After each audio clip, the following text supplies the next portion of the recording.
मुख्यमंत्री डॉक्टर मोहन यादव का आज बेंगलुरु का दूसरा दिन है। आज वो निवेशकों के साथ आयोजित 2 दिवसीय इन्वेस्टर समिट में संवाद करेंगे। मुख्यमंत्री प्रमुख कंपनियों को मध्य प्रदेश में निवेश का आमंत्रण देंगे।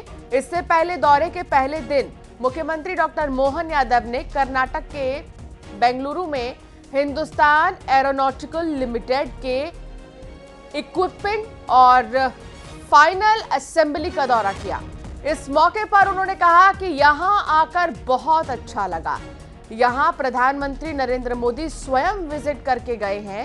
ये गौरवशाली क्षण है। उन्होंने इस मौके पर संस्था को मध्य प्रदेश में भी ब्रांच खोलने का आमंत्रण दिया है। कर्नाटक बेंगलोर आकर बहुत अच्छा लगा और ज्यादा आनंद तब आया जहाँ तेजस का अलग अलग प्रकार से एक हमारे देश का जो गौरव यशस्वी प्रधानमंत्री जहाँ स्वयं विजिट करके गए हैं और ये गौरवशाली क्षण है जो हम स्वदेशी एयरक्राफ्ट के माध्यम से हम दुनिया में अपना एक अलग धाक बनाने में सफल हुए। मेरी अपनी ओर से इस संस्थान से जुड़े सभी मित्रों को बधाई और देश के इस गौरवशाली क्षण को मैं महसूस कर रहा हूँ यहाँ आकर के, और मैं उम्मीद कर रहा हूँ कि इस प्रकार के देश के कई हिस्सों में संस्थान ने अपने निर्माण स्थल के रूप में भागीदारी की। मैं आमंत्रण देना चाह रहा हूँ और उम्मीद करता हूँ कि बहुत जल्दी मध्य प्रदेश में भी हमारे संस्थान की एक ब्रांच खुले। धमतरी में गर्लफ्रेंड को लेकर 2 युवक आमने सामने आ गए हैं। एक युवक ने दूसरे युवक को चाकू मार दिया, जिसके बाद उर्स मेला में हड़कंप मच गया। इस हमले में घायल युवक को इलाज के लिए कुरूट के अस्पताल में भर्ती किया गया। पुलिस ने आरोपी युवक को गिरफ्तार कर लिया है। गर्लफ्रेंड को लेकर दोनों के ही बीच लड़ाई चाकूबाजी तक पहुंच गई। हालांकि जिसने चाकू से हमला किया उसको गिरफ्तार कर लिया गया है। घायल युवक अस्पताल में भर्ती है।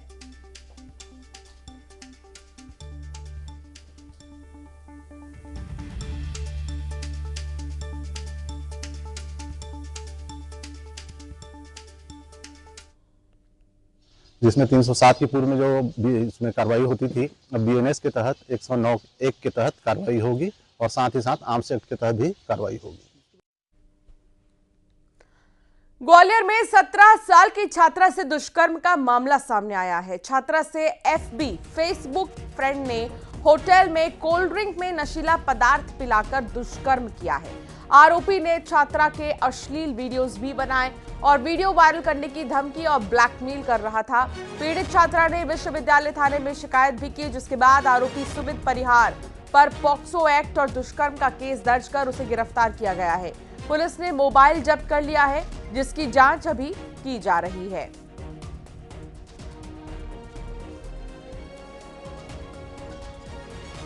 की रिपोर्ट पर से दुष्कर्म आईटी एक्ट व पॉक्सो एक्ट का अपराध पंजीबद्ध किया गया है। प्रकरण में विवेचना की जा रही है। आरोपी को गंभीरता को देखते हुए आरोपी गिरफ्तार किया गया और गिरफ्तार कर माननीय न्यायालय के समक्ष पेश किया जा रहा है और प्रकरण के संबंध में जो मोबाइल वगैरह वो सब जब्त किया जा रहा है। भोपाल से खबर, जहां रचना टावर लूटकांड में एक्शन लिया गया है। पुलिस ने 30,000 का इनाम घोषित कर दिया है। आरोपियों की जानकारी देने वाले को इनाम मिलेगा। रचना टावर में 15 लाख की लूट हुई थी। क्राइम ब्रांच ने नंबर भी जारी किया है कि अगर आपको ये बदमाश नजर आते हैं, ये लोग नजर आते हैं, तो आप जो दिए गया नंबर है उस पर फोन करके जानकारी साझा कर सकते हैं और 30,000 का इनाम इन पर घोषित किया गया है।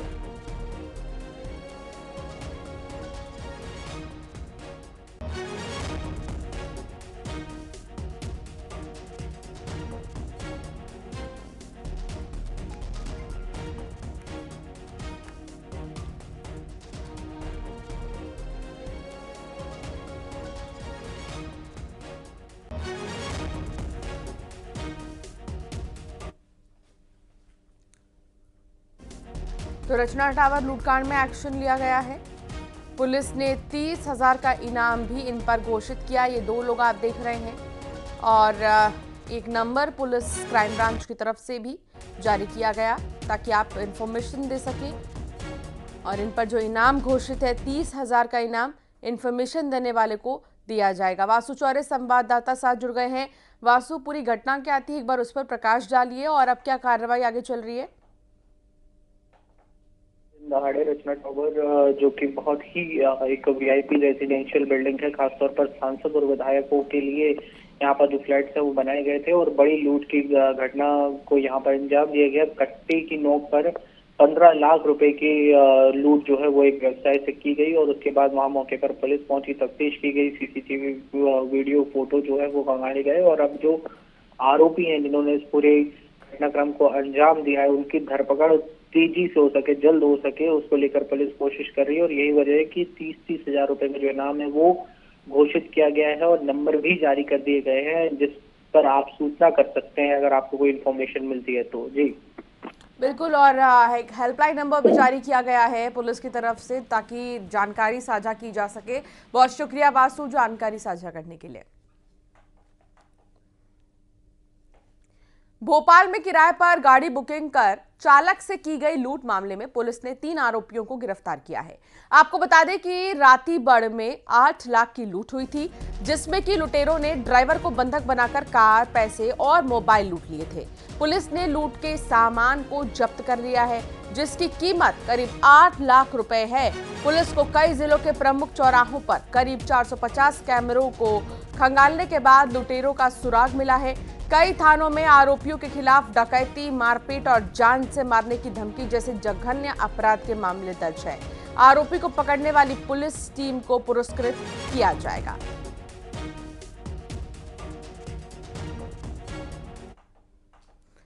और अब बात करेंगे हरदा की, जहां पुलिस ने ब्लाइंड मर्डर का खुलासा किया है। पुलिस ने मामला उजागर करते हुए बताया कि पत्नी ने ही प्रेमी से शहर से 100 किलोमीटर दूर ले जाकर हत्या करवाई थी, जिसमें 4 अगस्त को पुलिस को अज्ञात शव मिला था। दरअसल मृतक के हाथ पर सतीश नाम का टैटू और शव के पास से तंबाकू के पैकेट पर सीहोर लिखा हुआ मिला था।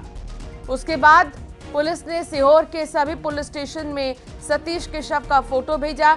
जांच में आष्टा के गुम हुए सतीश का शव निकला। आरोपी ने सतीश को नर्मदा स्नान कहकर हरदा लाया था।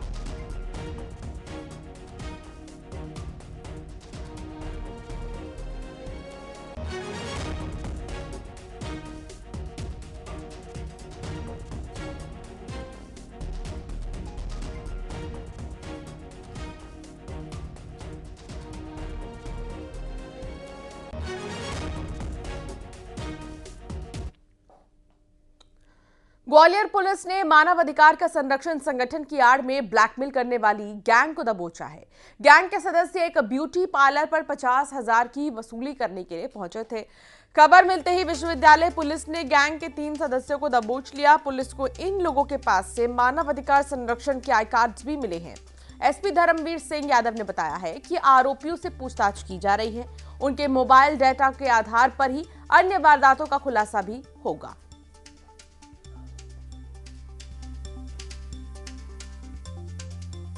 ब्यूटी पार्लर के संचालक है समीर शेख, उनकी तरफ से रिपोर्ट हुई है कि 3 व्यक्ति उनके जो प्रतिष्ठान है उस पर पहुँचे थे और उनके द्वारा अपना जो परिचय दिया गया था वो मानव अधिकार संरक्षण संस्था भारत सरकार से संबद्ध इस प्रकार के संगठन का परिचय देके उनसे एक्सटॉर्शन की कोशिश हुई। तो जैसे ही पुलिस के संज्ञान में आया तो पुलिस ने तत्काल कार्रवाई करते हुए इसमें 3 लोगों को अरेस्ट किया है।